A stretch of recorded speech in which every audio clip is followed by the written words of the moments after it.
Good evening, everyone, and welcome to the City of Saco School Board meeting for Wednesday, November 12th, 2025 at 7:02. Would like to make note of all school board members present with the exception of school board member Jen Preble, Kidder, and Johnston, who have all been excused. And would you please join me for the Pledge of Allegiance?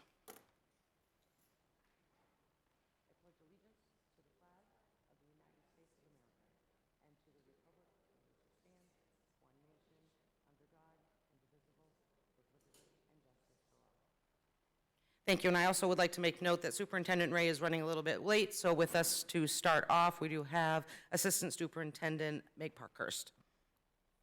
All right, item number 3 is the approval of the school board minutes dated October 22nd, 2025. Is there a motion? Madam Mayor, School Board Member Truman. I move we approve the school board meeting minutes dated October 22nd, 2025. Motion has been made by School Board Member Truman. Is there a second? Second. Which one was definitely second by School Board Member Richards. Any discussion or comments on the minutes? Okay, roll call vote. School Board Member Warnoff. Yes. School Board Member Richards. Yes. School Board Member Roach. Yes. School Board Member Truman. Yes. Motion passes 4-0. Okay, moving on to item number 4. There are no adjustments to the agenda this evening. Item number 5, there are no correspondence. Item 6 is public session. If there are any members of the public wishing to speak, please step forward, state your name and address for the record, and you will have 3 minutes to address the school board.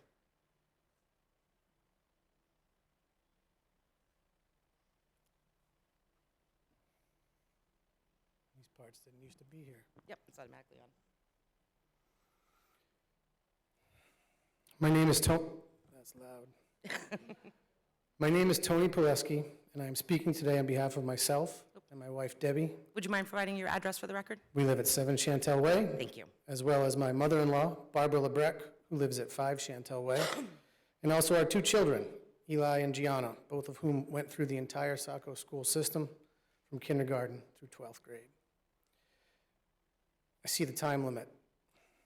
I apologize in advance, but I am absolutely going to go over that. I don't think you're going to mind. Our world would be a better place if each and every person got to spend at least 1 year in a classroom with Pam Kenny, Brandy Farron, Nikki Braley, Martha Vandalowski, Jared Bernard, Diane Noble, Grammy Clare, Grammy Johnson, Linda Baird, Steph Libby, Ronnie Strout, Janine Martin, Ann Wilkinson, Deborah D. Gregorio, Tricia Costa Welch, John Gallant, Dina Geekus, Sharu Saxena, Holly Trottier, Julie Smythe, Becky Corliss, Corey Pendleton, Travis Taylor, Lisa Hall, Celeste Libby, Christy Beaupre, Mike Edgar, Larry Reinhardson, Robin Stinson, Chelsea Hazelwood, Nicole Wise, Sarah Hoag, Sam Blunda, Lisa Ronco, George Sherry, Allison Crofton McDonald, Mike Carestia, Amy Carestia, Noel Gallant, Melissa Goslin, Lindsay Worsing, Allison Gray, Rebecca Anderson, Andrew Fersch, Gwyneth Nicholson, Jared Dostal, Brenda Zaharis, Dan Solari, Michaela Lamar, Dan Frost, Jeff Christenberry, David Charlin, Inga Brown, Chris Jacobs, Melissa Dubovic, Lori Smith, Jennifer Mary, Bruce Snyder, Kate Timberlake, Nicole Schmid, Terry Aronstam, Jack Morrison, Mishara Heffler, Jessica Cardosi, Brittany Gregorikis, Elena Galvin, Jason Cody, Keel Martin, Josh Pulsifer, Matthew Amoroso, Sarah Tibbetts, Abby Moore, Arthur Doyle, Barbara Barklow, Alex Mitchell, Katie Budarazzi, Emma Campbell, Jody Thomas, Kathy Murray, Dana Altman, and David Hanwright. Many people move to Saco for specific reasons. Some come for the beaches, some for promise of a top-notch education, and for some, the community. None of that was on our radar. A series of decisions and coincidences afforded us an opportunity to put down some family roots directly next door to my mother-in-law. So we took it. And while those roots are still the best part of us being here, we have benefited from all of those other reasons as well. Of course, the proximity to the beaches and hiking trails, along with all of the recreational and dining benefits of vacation land, is hard to beat, but we also found a welcoming and supportive community. We're almost strangers. We'll give you Celtics tickets, just because. Or a brand new neighbor will come racing to your side at the sound of squealing tires and loud crash, simply out of fear that it might be your kid in trouble. We live in a community that looks out for each other, not just despite our differences, sometimes because of them, and our family has found lifelong friends here. We feel really fortunate. But beyond all of that, the biggest benefit from landing in Saco has been the high volume of dedicated and caring educators that our kids have been fortunate enough to learn from. As our kids' adventures in education have now taken them beyond the borders of Saco, we just wanted to take this opportunity to pass along a sincere thank you to those educators for the permanent impression that they have left on our family and our future. We still got a lot. You're okay. Our primary job as parents is to keep our kids as healthy and as safe as we can. And while we are the primary caretakers of our children, members of our community share that burden, and we appreciate all of them for their service. As a country, we thanked some of those people yesterday, but that extends to many other jobs and roles, from first responders to code enforcement officers, from school nurses to primary care providers. After our children are safe and healthy, though, the most important role we have as parents is to prepare them for the future. And again, we have not done that alone. Those who can't, teach. Summer's off, clocking out at 3:30, must be a permanent vacation. Glorified babysitters. We've all heard the stereotypes and disrespect directed at the teaching profession, but as any adult knows who has sat through an entire elementary school class, the teaching profession is anything but a vacation. They don't just herd cats. They herd cats who are being chased by dogs while birds fly around the room. If you've seen the chaos of indoor recess with 25 5-year-olds instantly transition into an almost silent circle of crisscross applesauce, all at the direct command of a whisper, you know their power. If you have watched a teacher take the hand of your crying child and walk them down the hall, despite not having your child in their class, or even knowing who your child is, then you know how much they care.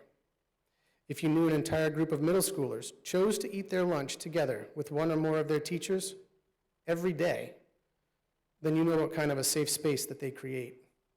Again, I repeat, middle schoolers, teachers, on purpose. If a teacher not only wrote the college recommendation that your child asked them to, but that same teacher also asked to write an extra recommendation once they found out what the first choice of school was, and just because it was a perfect fit, then you understand that your kid means something more to them. And if you have even had one teacher ask you how your kid is doing by name, years after your kid's name should be white noise in their memory, then you know the true value of a dedicated and caring educator. Our society has built and maintained a laundry list of reasons for each and every potential teacher not to join, or each current teacher not to remain in their profession. Along with the stereotypical disrespect, we also don't pay them enough. I don't know one teacher that takes an actual summer vacation every year, and many carry second jobs year-round, just to make ends meet. Some pay out of their own pocket for supplies, and some put in so much time outside of school that if you worked out their hourly wage, it would be lower than the minimum. And beyond the financial burden, they deal with the same red tape that is thick in most professions these days, if not more so. And we don't have to spend more than this sentence talking about the potential dangers for school-centered violence for you all to know the heavy burden that is added to their days. Despite the variety of reasons to not be a teacher, still these individuals feel it is the best place for them to earn a living and make a difference. I'm sure, like every profession, there are individuals who make a career phoning it in, but I am convinced that those make up a significantly smaller proportion within the teaching profession than in others? Why would someone put up with all the negatives unless they truly felt a calling to make a difference in children's lives? And on the other end of that, something that stands out in the teaching profession is a higher number of overperformers. Their list of job requirements is long and dense, and still many find a way to go beyond.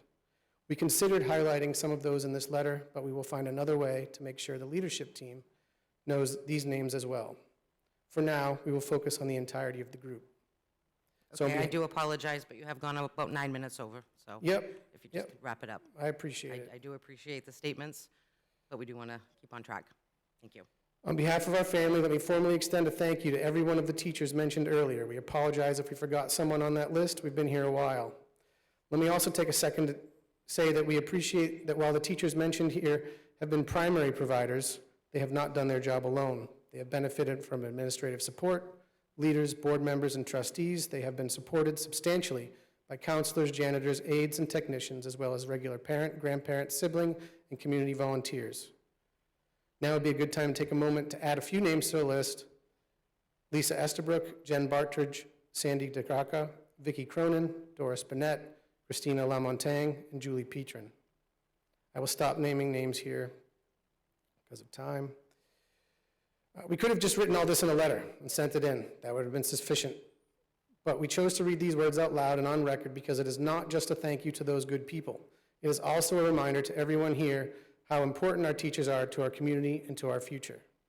For those of you who are against spending money on schools because you don't want your taxes to go up or because you don't have children in those schools at all or anymore, I ask that you think about what that means. Think about who's going to be providing you services 10 to 20 years from now.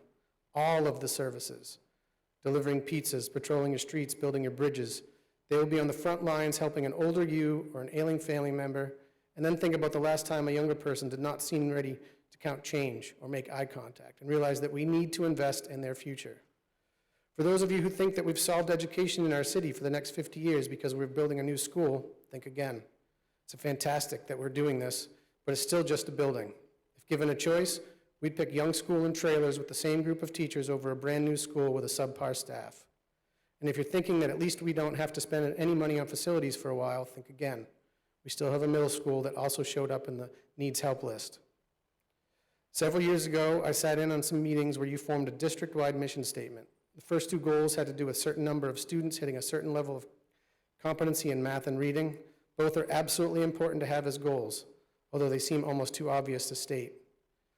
And for what it's worth, one issue that needs serious attention is how to handle common but underserved learning styles like dyslexia.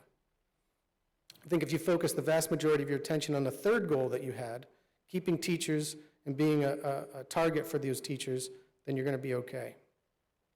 It's important to highlight, two more paragraphs. It's important to highlight that these teachers are just kindergarten through 12th. Saco's pre-K program did not exist for our children, but we can add two names to that list: Linda Woodcock of Country Lane Nursery School and Susan Costa of Little Folks Nursery School, which is right here in Saco and still available. And of course, that list goes beyond the 8th grade, because Thornton Academy has been an integral part of our experience in Saco schools. We don't have a political opinion or agenda when it comes to TA. The debate about how the entire system fits together will likely outlive us all. But what we have here in Saco is special and unique, both in what it offers our children directly in education, as well as the opportunity it brings indirectly with its diverse student body.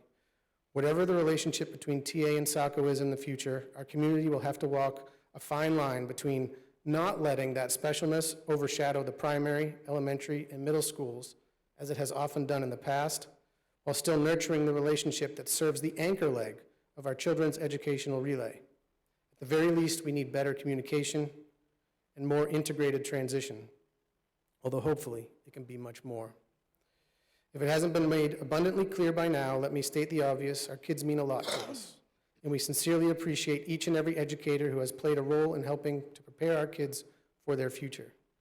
While we know that these words are still just a small token of appreciation, please know that if any of you teachers need our help in the future, we will do our best to be there for you as you have been there for us. Thank you. Thank you. Thank you very much. Any other members of the public wishing to speak? Okay, not seeing anyone seeking recognition. Moving on to item 7 is the superintendent's report. Assistant Superintendent Parkhurst. Thank you. I'd like to start by highlighting a couple of things that are happening in our schools related to Thanksgiving coming up. If families are in need of food, there are forms to fill out so that we can deliver you food for the holidays. In addition, we have a student-led initiative, Spare Change Fills Plates. Our schools are collecting coins and dollars, and those funds will be used to provide additional non-perishable food to families. Schools are also accepting donations of non-perishable food, so if you'd like to send those in with students or bring them by our schools, we appreciate that.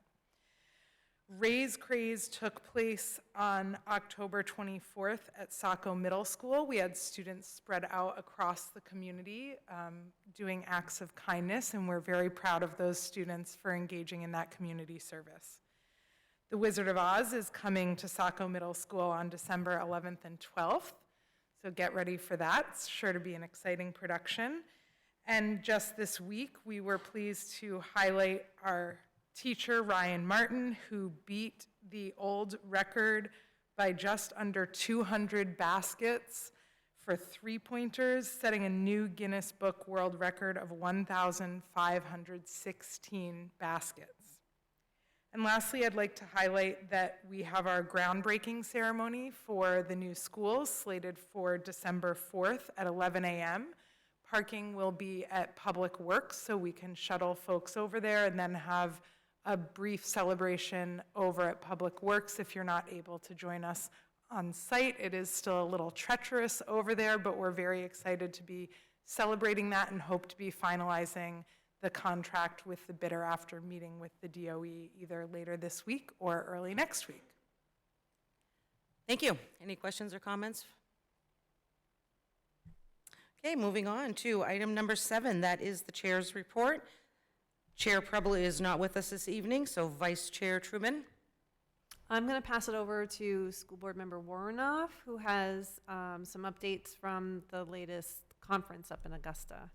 Great, thank you. Thank you.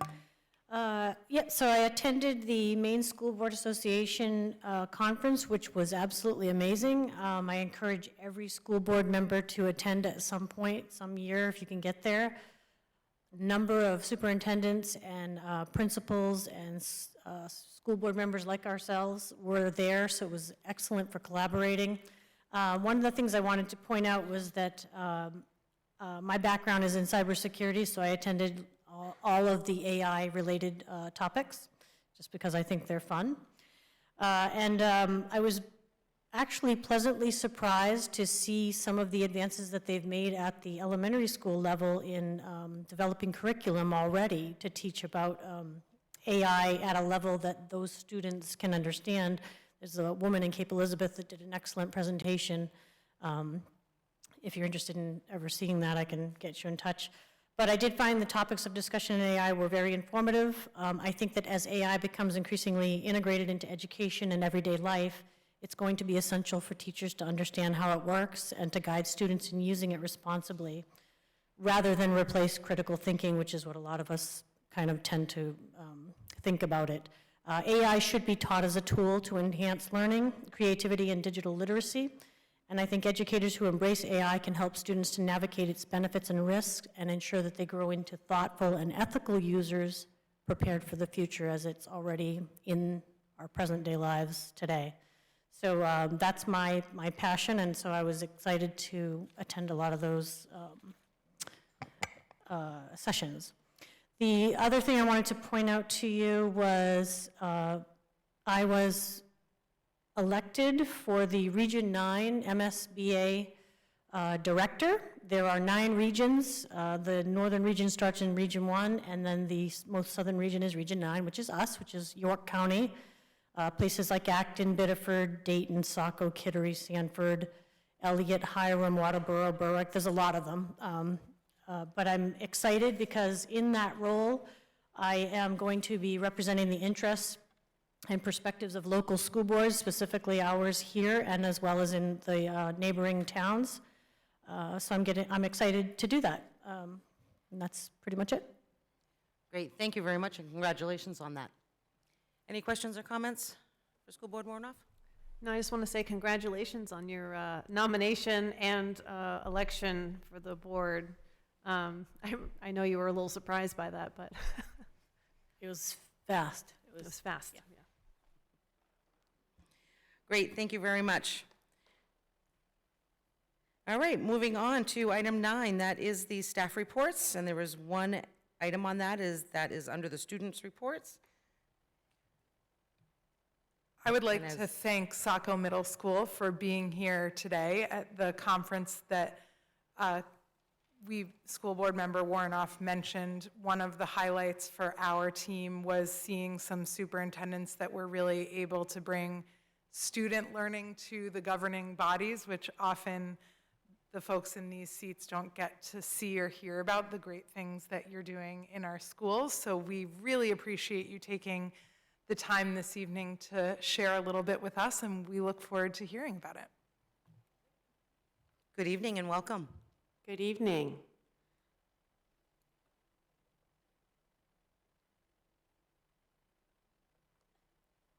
I'm pushing the button. Don't panic. Okay. Sometimes it takes a minute. Okay. Well, in the meantime, Superintendent Ray, Mayor McPhail, school board members, and the Saco community, good evening and thank you for having us. Also to Assistant Superintendent Parkhurst. My name is Nicole Wise, and this is my 28th year as band director at Saco Middle School. Can't apparently hit a button. It's not going, I don't know.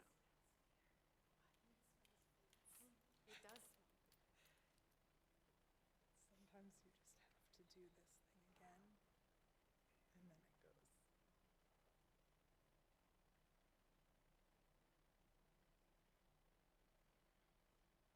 Even the most technical have issues. It's okay.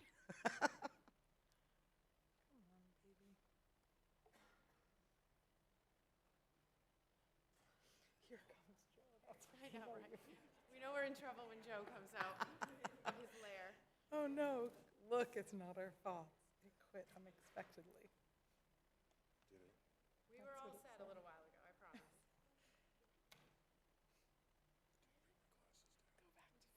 I think I can do it now, but don't leave me. Oh.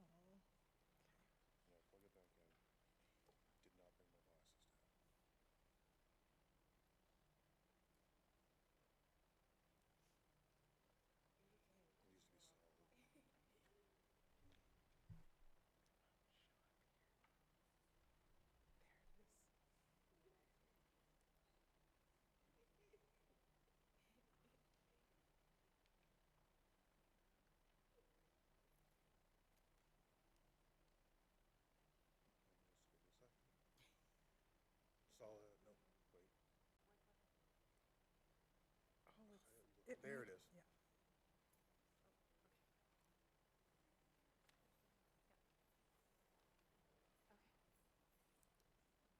Hello? Okay.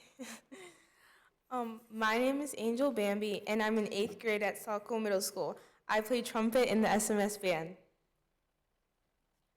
Okay. My name is Natalie Garrity, and I'm in 8th grade. I play the flute. My name is Leo Italian, and I'm in 7th grade. I play the saxophone. My name is Carter Biot. I'm in 7th grade, and I play the clarinet and saxophone. We were invited here this evening to share some of the great things that we are doing as members of Saco Middle School Band. In the band program, we pride ourselves on not only making great music, but also serving in our community. Recently, we were excited to be part of the ribbon-cutting ceremony for Exit 35, our new turnpike exit. This happened to coincide with Saco Middle School's Community Kindness Day, too. We played the national anthem and America in front of members of the community, local dignitaries, and members of the Main Turnpike Authority. We were happy to be part of this event and to represent our school. Yesterday was Veterans Day. While it was a day off from school for us, the 70 or so members of the SMS band marched in the annual Veterans Day parade. Yes, it was cold, but we were still honored to be a part of remembering those who served and continue to serve our country. by playing God Bless America and marching. We will also perform at the Memorial Day Parade in May. Our next large event is our winter concert on December 10th, where we'll perform alongside our amazing chorus and orchestra, two more of our programs that we are extremely proud of. We always try to do something a little different, a little something extra. Last year, we built a life-sized terracotta warrior to accompany a piece we played called Terracotta Warriors by Scott Watson. Last spring, we did a concert program that focused on 4 different topics of mental health. This concert also featured Mrs. Susie on piano. This year's winter concert will feature Mr. Fogg and about 600 feet of lights. We love that our principals like to get in on the fun. Sorry, that's what happened when I had a little extra time to myself today. Every year, we make a trip to some local nursing homes during the holiday season to play music for some of our community seniors. We also spend time with them playing a game, doing a craft, or simply chatting and getting to know them. They have such wonderful experiences to share with us, and they love to talk about their families. We are also planning to support the Unified Basketball athletes by playing pep band songs at one of their home games in February. Another event we look forward to is representing Saco at a Maine Celtics game in February. We will play the national anthem to kick off the game. This is the annual Saco night at the Celtics, and our whole 6th grade will be at attendance. We have also restarted our jazz band program this year, and we will be hosting Saco's own Beach Street Jazz Band for a jazz night in March. This year, we'll be attending the Maine Band Directors Association Concert Band Festival and playing on the stage of Merrill Auditorium in April. Both the Jazz Band and the Concert Band Festival performance are happening for the first time since before COVID, and we are very excited to have them back. As you can see, we are very busy.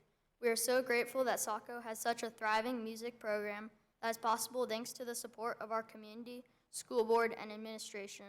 We appreciate your support and the opportunity it provides for us to continue to bring music to our community. Thank you. Thank you, and I will say that deserves a round of applause. Thank you, and I'm happy to hang out for a minute if anybody has any questions for us. I had a chance to meet some of you at the Turnpike opening. You guys did an amazing job, and I personally was very honored to have you there representing. Thank you. Thank you. Any comments? Nicole, if you're looking for somebody else to join, I know that Miss Parkhurst does a great job with the cowbell. Oh, and really, often the only cure is more cowbell. So, yes, thank you. Always more cowbell. And I hear that Kevin does a pretty good job with the triangle, so. Okay, well. Those guys would love to be involved. I think we could maybe commission a concerto for cowbell and triangle. Yeah. Okay, perfect. Thank you so much. But I just, on a serious note, thank you for what you guys do there. And for any of us that were part of that tour piece, just knowing that the stage and the music piece needs to be our kind of next piece that we tackle in that building. As we have gone through and tried to improve a lot, that is the next step, how we can figure that piece out and make a great space out of what we have, and I think we can do that. Thank you. Thank you. Okay, moving on to item 10, that is the board subcommittee meetings and minutes. Item A is the Policy and Personnel Committee meeting, which was held this evening at 5:30. Item B is the Finance and the Infrastructure Committee. Next meeting is January 28th at 4:30. And item C is the Curriculum Committee, and their next meeting is November 24th at 4:30. Item 11, there is no old business tonight. Item 12, under new business. Item A is new hires. Is there a motion? Madam Mayor, School Board Member Truman? I move we approve those listed in the stipend section and issue a stipend contract for the 2025-26 school year. Thank you. Is there a second? Second. School Board Member Roach? Any questions or comments regarding this item? Okay, roll call vote. School Board Member Warnoff? Yes? School Board Member Richards? Yes. School Board Member Roach? Yes. And School Board Member Truman? Yes. Motion passes 4-0. Okay, item B is resignations. Is there a motion for the resignations? Madam Mayor, School Board Member Truman? I move we accept the resignation of Noah Koch, CK Burns Path Teacher, and CK Burns RTI Coordinator, effective November 30th, 2025. Great, thank you. Is there a second? Second. Second by School Board Member Roach.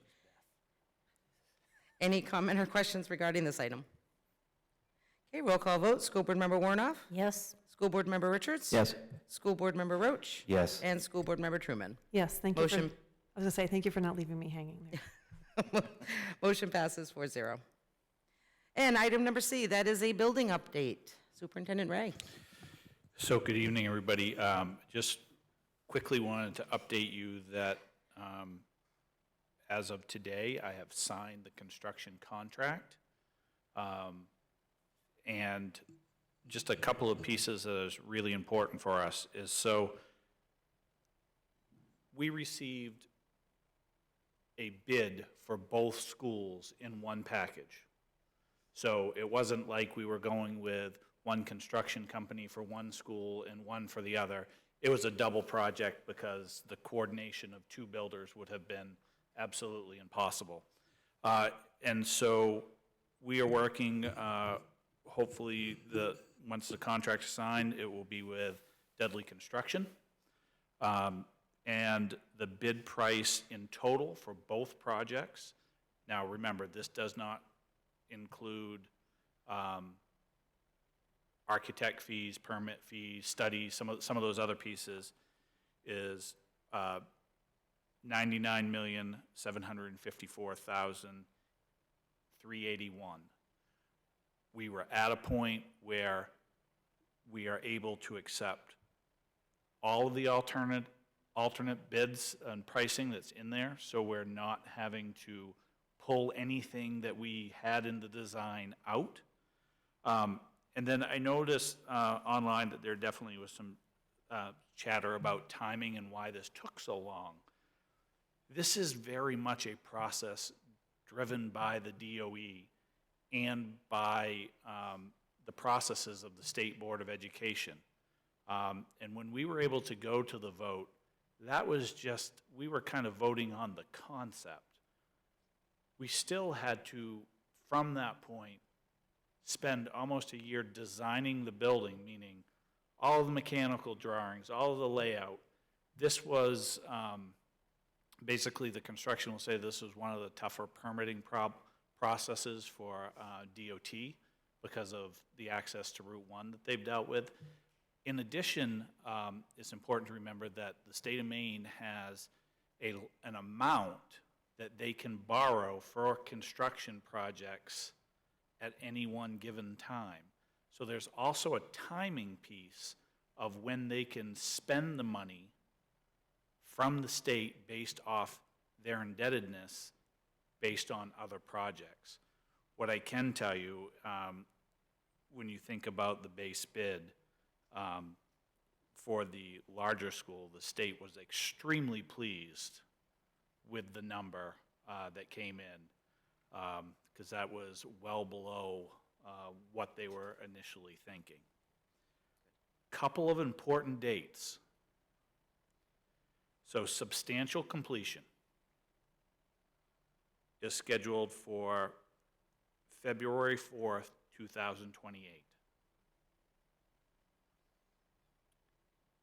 And then the site, this would be the groundwork, substantial completion. That means, you know, you're almost there. You're like 95% done, is April 30th. Work of this contract shall be completed before the building contract final completion date of April 7th, 2028. And then the site has until June 1st, and that's based off, we don't want planting done in March for all of the shrubbery and all of those pieces. We have been very firm about those dates. And people would say, why would you want it to be finished in April when you still have more time until the start of the school year. And we have been extremely firm that we do not want to be running around 2 weeks before putting together furniture, last-minute items. We want that runway so that teachers hopefully have the ability to move in over the summertime. We, as a board and administration, will have to, as we craft the calendar over the next several years, think about move-in dates, allowing time for people to pack up, move things. Don shaking his head in the back, making sure that Don has an opportunity to rent plenty of moving vans, dumpsters, and other pieces. But this is really exciting news. Meg and I will be in Augusta hopefully Monday or Tuesday once we firm up the date to have that pre-construction meeting, and it looks like we are good to go ahead on December 4th. Is looking like it will definitely be that groundbreaking date. We had to cut a check today for some permits, and thankfully Paulette Bono from the DOE, from the Vocational Center actually was going to Augusta so we could hand deliver that to not have any extra delays in that permitting, because that has to start before we can do anything. So Meg, anything that I'm missing? It seems like it's been a lot since last Wednesday. I think that's it. Okay. So any questions on building stuff? Just to add an update on the city side for that, we met with the bond representative the other day, and we did sign the 1-month extension for the ban, and then we'll be meeting with them again at the end of December to finalize after the DOE commissioner submits the letter. I think that's what we were waiting on that final letter. That is correct. Approval. Any questions or comments? School Board Member Roach? Well, first off, I don't think the principals are on board. They're going to be there at March planting and doing whatever they want to do. So I saw their look, especially you, Jeff. So numbers, so the whole budget is 140 million, and yep, engineering drawings, land, architecture, all that. Project came in around 100 million, 99 million. Is the other 40 million in line, do you believe, or? Yeah, I mean, I think we're going to be well under that on the state side, and we're going to be at locally, we're going to be right at our number with using a little bit of money from the savings on the other side so that we're there. I believe that our borrowing number locally, Meg, and correct me, for the other school, we were like 32 million-ish for the primary school, and we had like an extra $9 million on the other. We're still waiting for the math to, bring the spreadsheets together because there's a calculation we have to take from the state and deduct that. But we're in line, and it's, let's knock on wood, obviously, because a lot can change. So to clarify, despite inflationary pressures, we were well under budget, especially on the state side. Yeah. We did not play this on the cheap. We have every alternative, every option, no subtractions in there. None. We are on time, that's another thing. We're on schedule. And we have the extra room to grow down the road. We have built a facility that can grow and add space if we add students and classrooms and space if we need it. Correct. If you remember, we were lucky enough that the DOE provided us with 11 classrooms per grade level, even though we currently have 10, so we have that piece figured in. And then the other thing that we need to remember in all of this, and this is not figured into the money, is the energy tax credit that we worked on, that as we finalize what that number is now based off this and the costs, could be another sum that will come back to the school committee to think about if there are any, let's say prices drastically increase, or something, needs to be added, or a large change order, we would have some relief there. In this budget, we carried a 7% contingency fund above the normal 5%, based on the fact of things being so erratic in the economy at that time. That was the advice given to us by the department, and so we're in really good shape. I think the number worked out to be in the $330 a square foot range, which was well below what we were expecting. Yeah, that was going to be, not to hog the questions, but that was my final question about the energy credits. With the government reopening now, have we heard any sideways news on those credits? That's still okay as long as we, break ground this year in December? And We feel, obviously things change every few minutes, but there's no indication that that is in any danger at this time. okay, thank you. School Board Member Truman? Could you just reiterate the point that I had a conversation with one of the principals the other day? There were some claims that were saying that we're basically already out of room out of this new building, but we have 10 classrooms right now per grade. New building will have 11, but even with that, as I was talking with Principal LeBlanc, where we had the additional teacher needed over at Young School, if we had had one building, those students would have been able to be spread out. Correct. Even still with that need. We just couldn't do that. So I just kind of wanted to put that piece to bed, because there were rumblings from some people, and I saw some online that people were claiming that we're already out of room with the new building, and I was like, No. So, okay. And then also, just the other thing that we did is we are starting the process now to really think about staffing.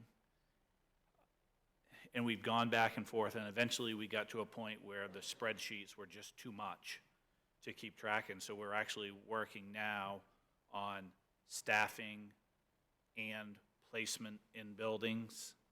And through conversation, we decided that we would send out a survey to all staff members in the district and try to get some understanding of their plans for the future. Are there anything that, was it somebody's dream to someday teach kindergarten? We might not know that. And so we asked some of those types of questions to help us with the planning process. Not that we will be able to meet every single request or fulfill every comment, but having an idea, if I guess I would, I'll make something up, and I had Miss Cody last year for Kennedy. If someone said to us that they had taught with a teaching partner next door to each other for 30 plus years, and they really wanted to end their career next to that same teaching partner for 1 year in that building, we would look at that and evaluate that situation to see if that worked for us. And if things work for us and are the best for our building, students, and community, we just tried to get as much information as we can, because this is going to be quite a task. And we're nervous on our side that with something so big, we might miss a little something. And so we have a strategy in place of how we want to kind of move through this and double check ourselves. But I think our goal was end of the year-ish, Meg, to try to give people some runway so that let's just say they wanted something different, they would have that opportunity to plan.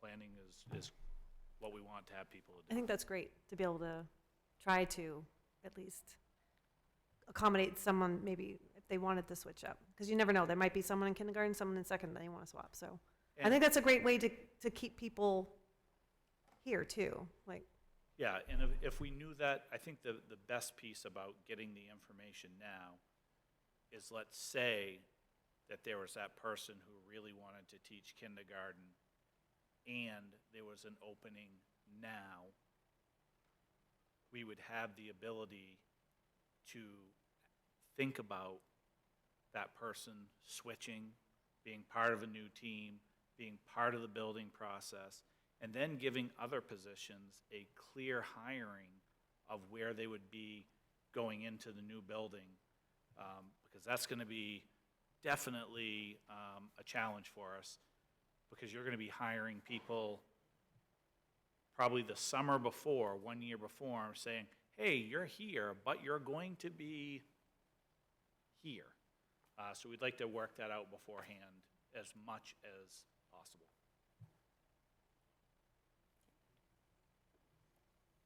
Okay, great. Anyone else? So with the groundbreaking on the 4th, what would be the anticipated official first start date the construction company would be on site? They'll probably be on site before that. Okay. Just so that we, as a city, we can notify some of the businesses that we've been keeping in communication. Yep. And, okay, perfect. Thank you.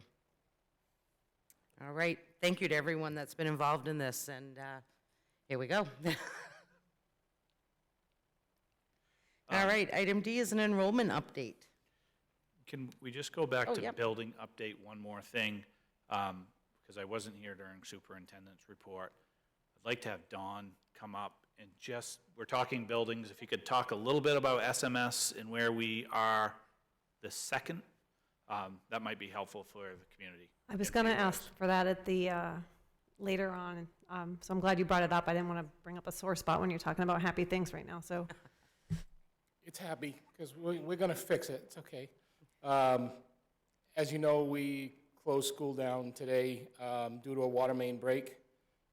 Unfortunately, it's the second one within a couple of months, but it's coming around. We worked all day there today with main water.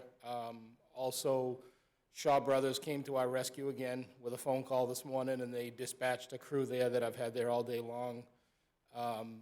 Unfortunately, the water break itself is underneath the brand-new generator, and so instead of trying to move 600 gallons of diesel fuel, hire somebody to come in and lift it up, maybe destroy the pad that it's on.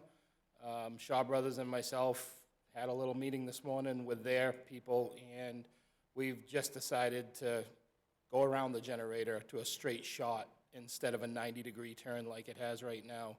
We did find the original plans on the building this morning. It's a 4-inch line switching from an 8-inch line. So we've already got the pipe on hand. We've already got all of the elbows and turns.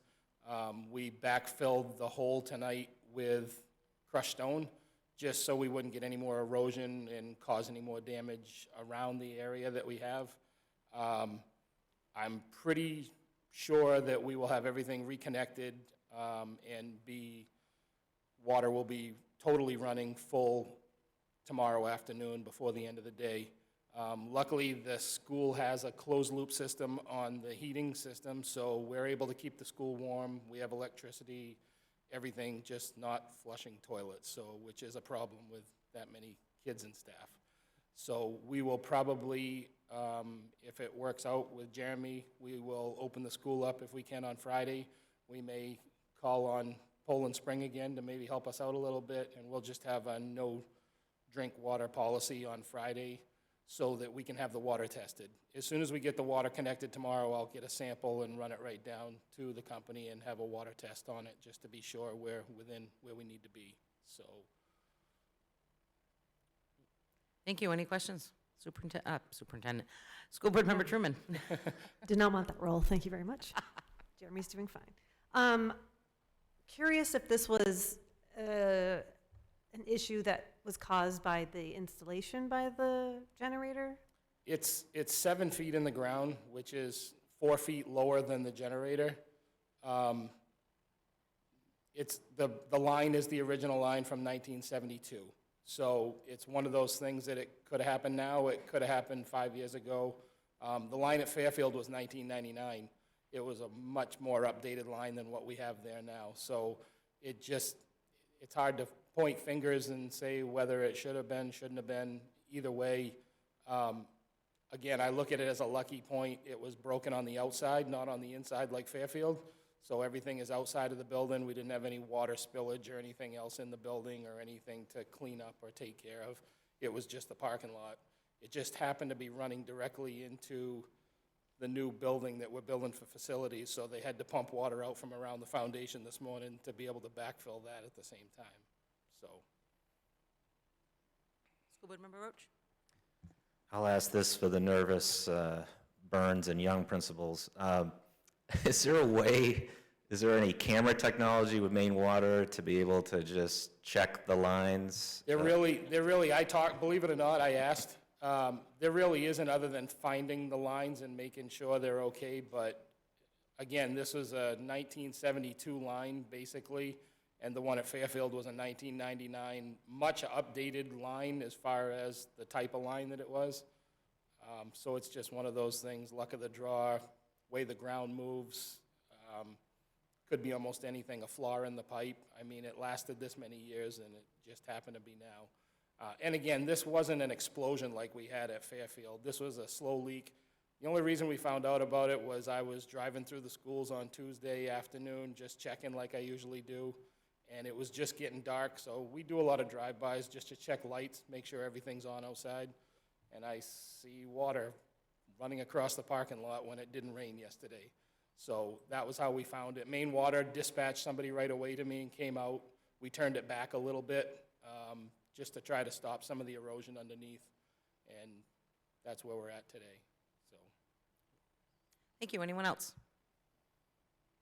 All right. Thank you very much. Thanks. Okay, now moving on to item D, and that is an enrollment update.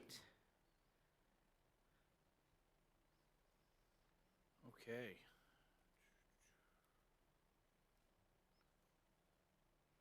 So just two different pieces of where we'll be.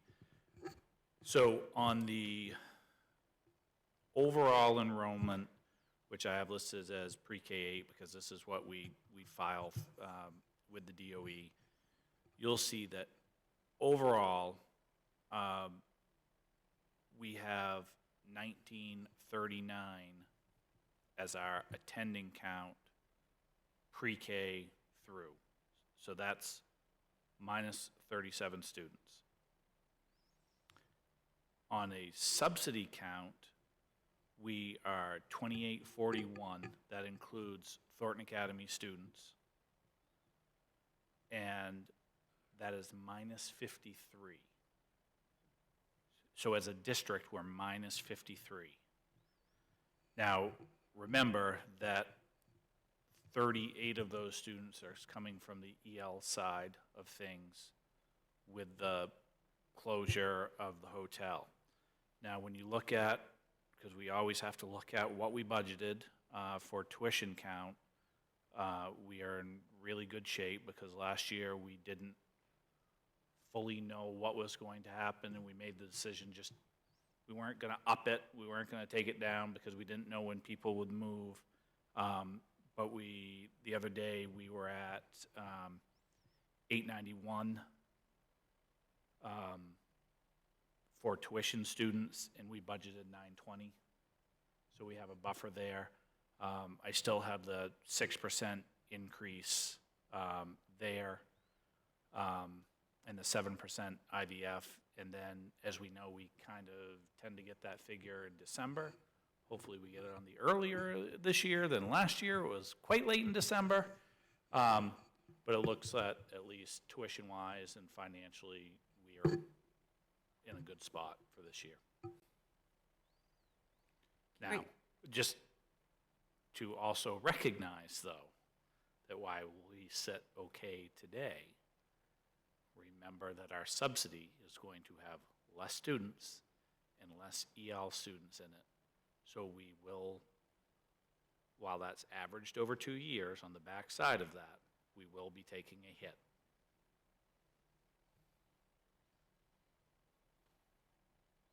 Questions or comments? School Board Member Roach? Does the pre-K growth, because that would not include the EL situation, basically, is that indicative of potential population growth going forward? I mean, it's only the earliest school year right now, but whereas on the back end, we knew that students were like the high school age were Yeah. falling, but. No, I mean, the pre-K growth, we have a cap on that.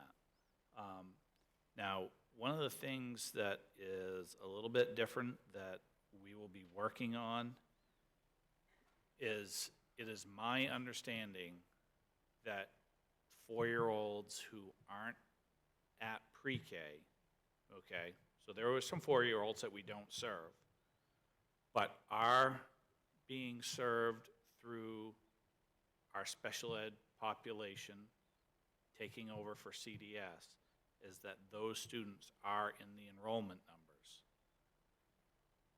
which will probably increase throughout the year, even though we don't have more spots at pre-K. So that's something that's a little new for us. Okay, thank you. Anyone else? Okay, moving on to item E, and that is the NWEA fall reporting.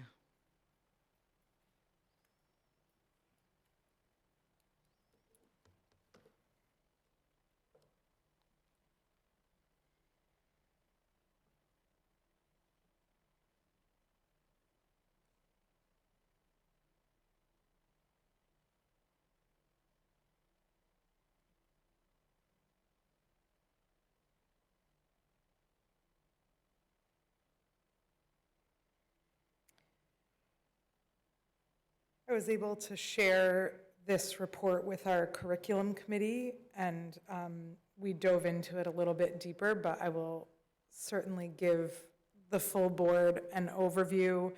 And I always start with some things that will be repeat information, but I feel like it's good context to just understand what the assessment is and what numbers you're looking at, because there are a lot of different ways to pull apart the data, and we've tried to look consistently in the last several years at that data so that we're kind of revisiting the same thing, though there are a couple of changes.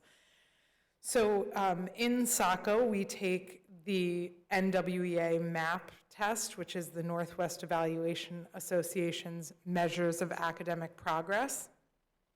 There are 2 assessments that we administer, one in math and one in reading, and we now do those consistently in grades 1 through 8. We have had some years in the past where we did not assess our first graders in reading, but we have added that. We administer it 3 times a year. 2 of those times in fall and spring, it is a state paid and administered, and then in the winter, it's fully adaptive. So when students take that assessment in the fall, and then even more so in the spring, there are a number of grade level items. In the winter, it's fully adaptive, meaning students will get harder questions when they answer questions correctly, and they'll get easier questions when they answer questions incorrectly. And the assessment is designed that basically every student gets a 50% score on the assessment in terms of number of questions correct. And then on the back end, the computer is determining their achievement based on how difficult they were able to get those questions to be on their correct answers. It's important to know that we look at these based on not the expected achievement, but the normed achievement. So all of the data that we look at is in relationship to where students in the nation perform at that grade level, and using the 50th percentile as a benchmark. And the data prior to this school year used norms that were based on data from 2020 to, or 2015 to 2020, And this fall, we now have new norms based on 2022 to 2024 data collected across the nation. In terms of what that means to you, it just means that when you see numbers prior to this fall, if you were to compare like 8th grade fall 50th percentile last fall with 8th grade 50th percentile this fall, it's a slightly different RIT score or overall score. Norm reference just means that we use that grade level average to determine what is normal, rather than saying, here are a bank of skills that we want every third grader to have, and how well did they do on those skills. That would be a standard reference formula. And again, in the through year in the spring, there are a number of those grade level only questions that they give students to determine their score at that point.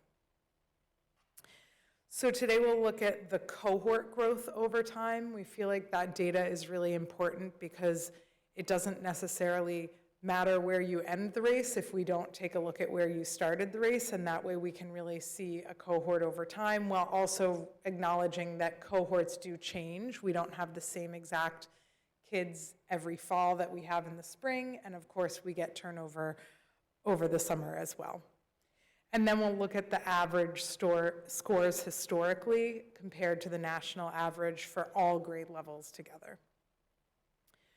So to start with reading, in this first view, we can kind of see the average percentile at each grade level, and then also those bands where we can see in red the students in the 1st to 20th percentile, then orange 21st to 40th, yellow in the 41st to 60th, green in the 61st to 80th, and above the 80th percentile in the blue.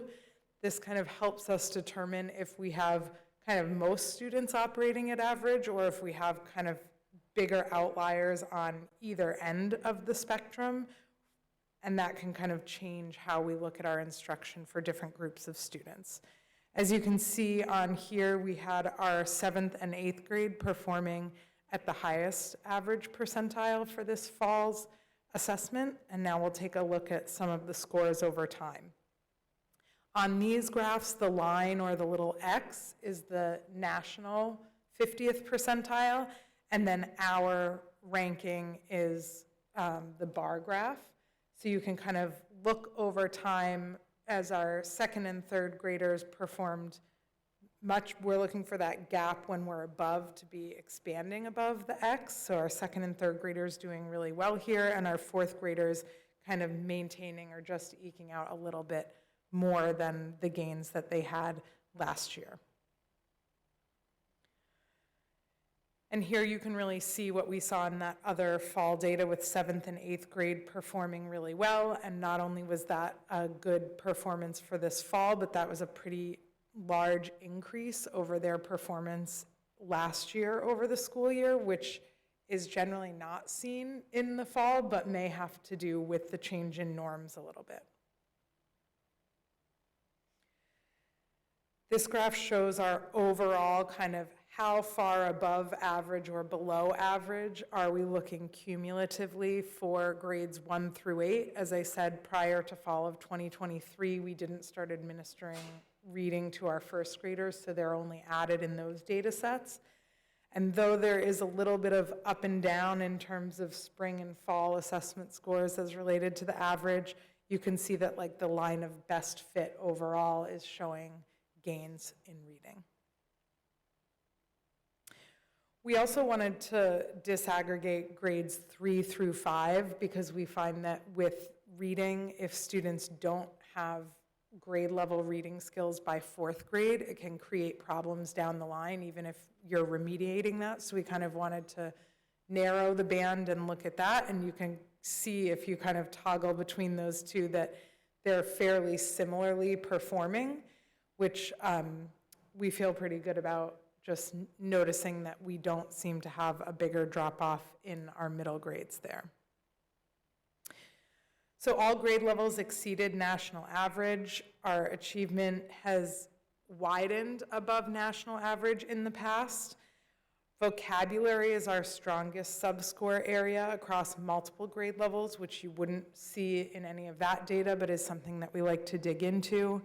The foundational skills subscore continues to be a weakness, and we see that most of our cohorts have really strong growth trajectories, with some questions in this fall data when looking at their testing from first and second grade with grades 4 and 5, so we're going to be keeping an eye on that. When we take a look at math, here you see that same beginning band where we can see just from the fall assessment what the achievement levels were. We have our second grade, 7th grade, and 8th grade, again, performing at the highest percentiles, and you'll notice a slightly higher percentile achievement in math than we have in reading, and again, those bands reflect the same thing.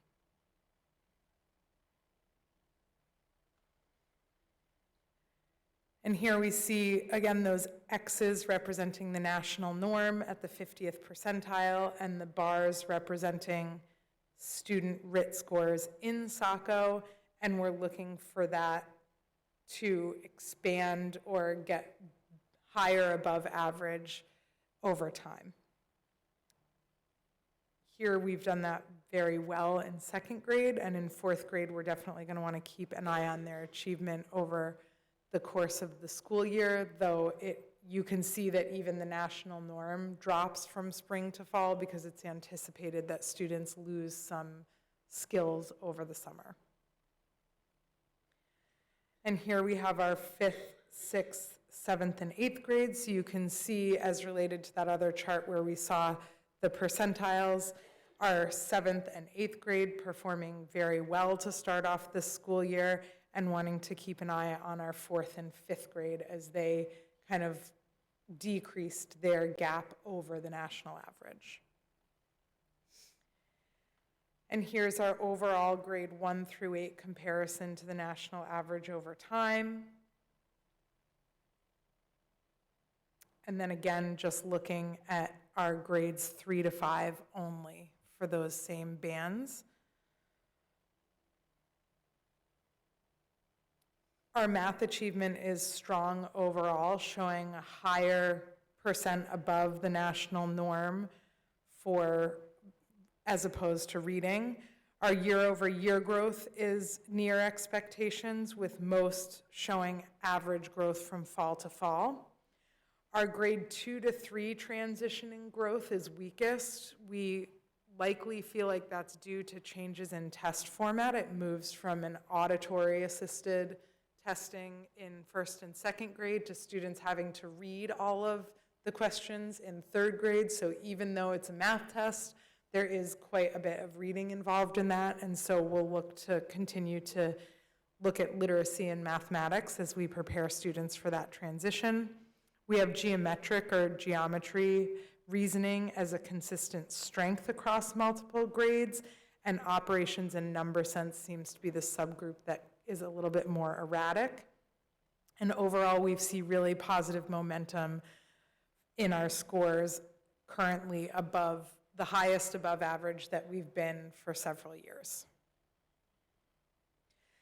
I've added at the end of the presentation the data that we received from Thornton. We began working on this presentation when I reached out to them around October 20th and got this data at the end of last week. So I haven't had a chance to populate it into the same growth trajectories, so it's a little bit hard to compare this data or see what it means in isolation, because we are just seeing scores from, we can't really compare where they were when they were attending pre-K-8 through where they are now until I kind of pair that data up, and also just working with TA to make sure that we're referencing the same norms or the same average 50th percentile, because they provide a school achievement percentile and an individual achievement percentile, as well as making sure that we're looking at the same numbers, whether it be the 2020 norms or the 2025 norms, so that when we do put it on the same graph, we're comparing apples to apples. And here's the data provided by TA for math. I'm happy to answer any questions. Great, thank you very much. Any questions or comments for Mike?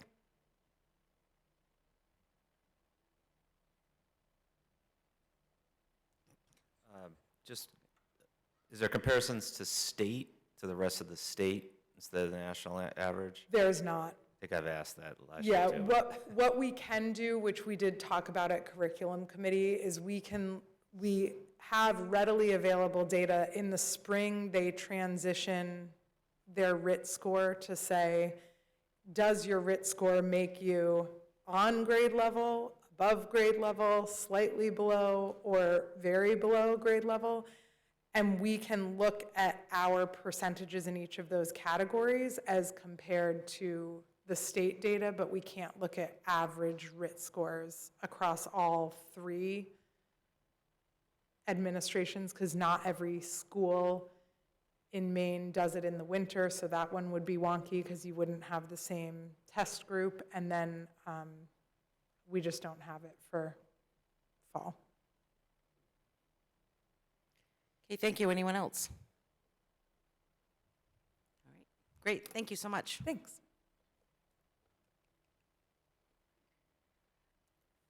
Okay, moving on to item 13, that's other information. Are there any school board members wishing to share any announcements or information? School board member Roach. Hello, just like to take a moment to, if anyone's wondering, my signage out here. I want to show some love to my outgoing Ward 4 Councilor, Mike Berman. Worked with him, boy, the last 10 years, and it goes back to the original school, new school push that we were both involved with. Didn't work out back then, but it was worth the wait that we have now, and Mike was on our school program committee, or the layout of the schools, and I can't thank him enough for being a true partner when I joined school board a couple of years ago. And you know, he's not going away, but he'll definitely be missed. But I'm glad he was on record for at this bench when the new school was approved. And you know, I thank other city councilors too, but particularly Mike is leaving us at the end of the month. So if anyone's going to go to a council meeting, please share any good wishes for him. And he's also, I'll let it be revealed, he's also a fellow deadhead too, so that's why I got, so my message to him is, you know my love will not fade away. Thank you, Mike. Thank you. Anyone else? All right, moving on. There is no executive session tonight, taking us to item 15, which is an adjournment. Is there a motion to adjourn? School Board Member Truman? So moved. Is there a second? Second. School Board Member Richards? You guys want to stay? What? I was going to say, I gave everybody the opportunity, no one moved. I was like, all right, fine, I'll do it. We're staying.